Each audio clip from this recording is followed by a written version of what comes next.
11th, 2001 are like a mosaic. The stories don't fit together like a puzzle. Instead, they lay next to each other to form the larger narrative of what happened that day and since. She has spoken to school groups about experiencing personal loss amid a national tragedy, led walking towards the National 9/11 Memorial, and participated in a hearing at the European Parliament. We are truly honored to have her with us tonight as we honor and remember Anne Clark Van Hine.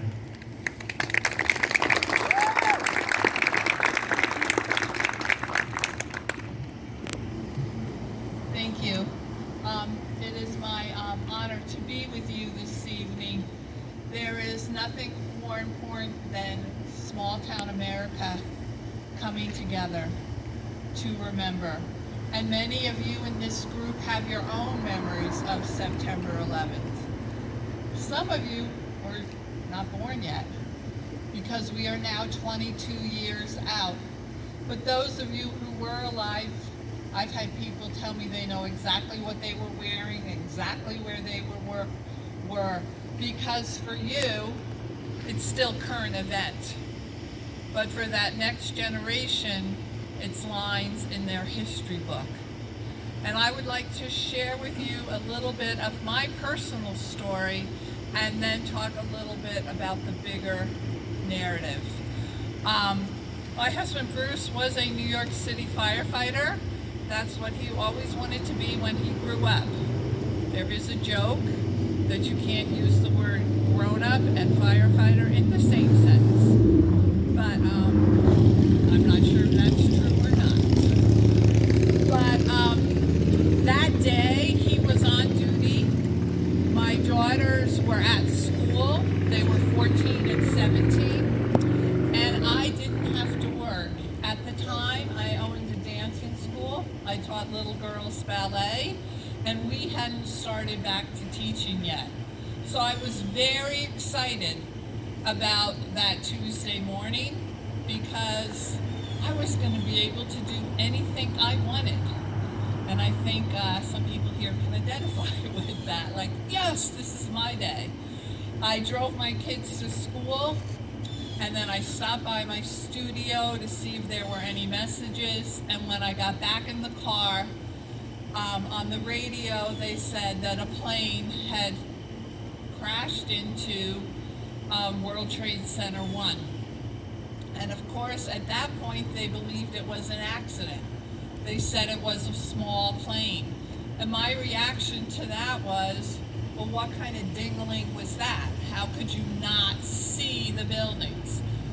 They were Manhattanites, and myself visiting New York, I would use those buildings like a compass, right? If I came up out of the subway and didn't know where I was, I could turn, that's south, because the Trade Center's down there. But when I put the car into reverse, they announced that another plane had hit. And I'm sure that my reaction of shock was the same one that you all had. Like, what is going on?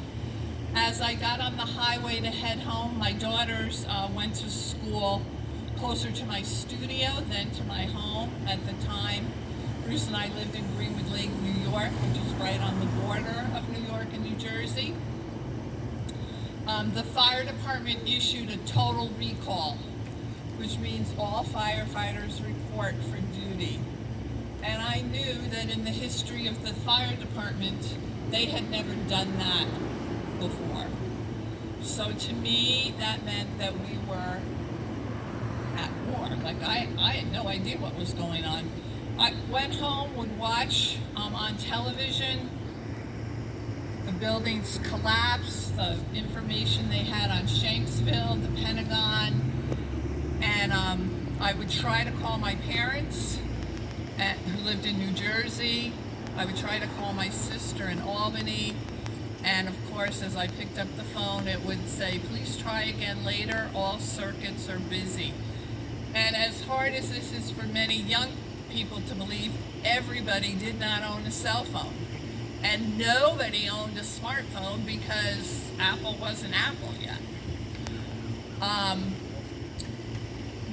The fire department would come to my home around midnight that night to tell me that Bruce was unaccounted for. And my daughters and I ended up on a journey that we never expected to be on. We have had a personal loss in the midst of a national tragedy. See, there's a part of September 11th that I can never understand.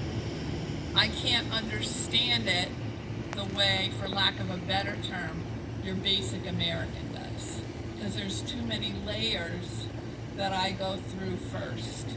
As a firefighter widow, as a believer and follower of Jesus Christ, I can't, right, just as you're, and there's nothing wrong with being a basic person. That's a good thing. I would stay up all that night because the verse that kept running through my head was, sorrow lasts for a night, but joy cometh in the morning. And I had to see the sunrise. And so I stayed up. I would hear planes going over, which made no sense to me because all planes had been grounded, but in my area there were fighter jets going over. And when the sun came up, S-U-N and S-O-N, I laid down to rest. My daughters and I would have a memorial service for Bruce on September 29th that celebrated his life and brought glory to our God. Both of those things were important to us.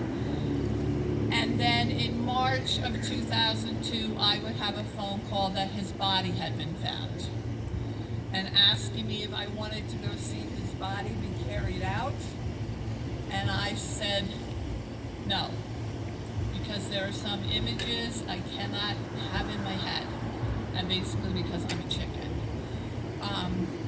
But I knew that his body would be treated with the utmost respect, as all bodies and body parts were. 40% of all families who lost someone on September 11th have never had any human remains. So let that sink in, because no matter what your faith or anything like that, there's all rituals that we go through when someone dies, because you expect there to be a body. Since September 11th, 2001, both of my girls have graduated from high school. They both graduated from college. The one got 2 master's degrees. She's an overachiever. The other one got 1 master's degree. They both fell in love. They both got married. The one lives in Seattle, Washington. The other one lives in Ephrata, Pennsylvania. And the one in Pennsylvania has 3 little kids. I thought my grandma name was going to be Grammy, but my grandma name is Mom, because we think it was Colton hearing me, Megan call me Mom, so we decided, I don't know. Anyway, I'm Mom. And as I always say when I talk to students, your grandmother does not care what you call her, just call her. In 2006, I started volunteering with the 9/11 Tribute Center, and at that point, I started meeting other people with September 11 stories. To be able to volunteer there, you had to be either a survivor, downtown resident, a volunteer after the attacks, a first responder, or a family member. And that's why I talk about the mosaic, because I only had my story after September 11th, which was really enough. But then I met people who lived in Lower Manhattan who had to evacuate their homes till December of 2002. I met survivors who got out of the buildings and had to leave Manhattan by boat, or walk uptown, or walk across the Brooklyn Bridge. I met police officers and firefighters who put their own lives in danger and went in. And I met people that were there during the rescue and recovery that went on 24/7 from September 11th till the end of May of 2002. And I think when you have all those stories, they paint the picture of September 11th. And I think as a nation, we do a really good job of remembering the family members that lost people. But we don't necessarily remember the survivor who lives with survivor guilt or saw things no one should ever see. And do we remember the downtown resident who on a day when the only thing you wanted to be was home, had to leave their home and find somewhere else to live? And because it was Manhattan, they had to pay rent where they couldn't live, as well as where they did then end up living. And then you had the people that volunteered from all over this nation that came to help, and actually from all over the world. You had iron workers and chaplains. And the thing that I remember most about September 11th, besides the horror of it, the thing I remember most is that one, God was not surprised. He wasn't like, oh wow, that's happening today. He was not pleased. He grieved with all of us. He just did. And we need to remember that, especially people of faith. The Bible tells us to tell the next generation the praiseworthy deeds of our Lord. Since September 11th, on September 11th, 23 police officers, NYP police officers died. Since then, over 240 have died of 9/11 related illnesses. 343 firefighters died. Since then, 331 have died of 9/11 related illnesses. And the number that I can grasp, because I'm not really good, like if somebody says to me, oh, so how many people were at deposit? I'd have to go, I don't know, it doesn't look like a lot of really nice people, but I'd have to count, like I'm not good. I know some people can look and go, oh yeah, that's 20 people. I'm not good at that. But on September 11th, one FBI agent died. And since then, 18 have died of 9/11 related illnesses. I can picture 18 people, right? But I can't picture 331. So I ask you on this September 11th to please remember the survivors and the downtown residents and the families affected by those who have died since and are still sick. I also ask you to please remember the almost 7,000 soldiers, males and females, that were killed in the wars that we have been involved in since September 11th, 2001. 21,000 soldiers came home wounded from Iraq and Afghanistan.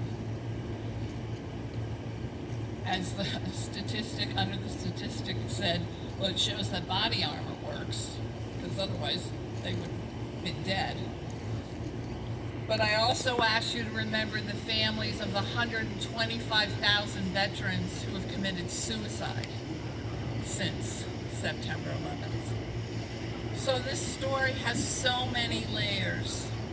And I just ask you, if different things pop into your head, to think about those people. And if you are a person of faith, to whisper a prayer. And the other thing I ask you is just cut your neighbors some slack. Right? Could we just be nice to each other? Because that, I think, would be really good and helpful. But I thank you for the privilege of speaking to you today. And I thank you for your volunteer fire department. 65% of all firefighters in this country are volunteer.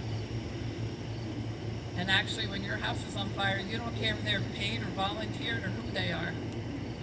So, when I finish my tours of the Trade Center, I tell people there are three things that have gotten me through the last now 22 years. The first is my faith in God. He is who he says he is. The second is the fact that my husband was a New York City firefighter. I know why he died. He was doing his job. A job that he loved, a job that he was trained for. And the third reason that I believe I've made it through the last 22 years is my family and friends. None of us are an island. We all need each other. And if your family is a little quirky, like mine, you'll find yourself another set of grandparents. There's always people out there that want another grandkid, or a crazy uncle, or a crazy aunt, whatever you need. Just find those relationships, because we need those intergenerational relationships. So take care, be well, and take care of each other. Thank you.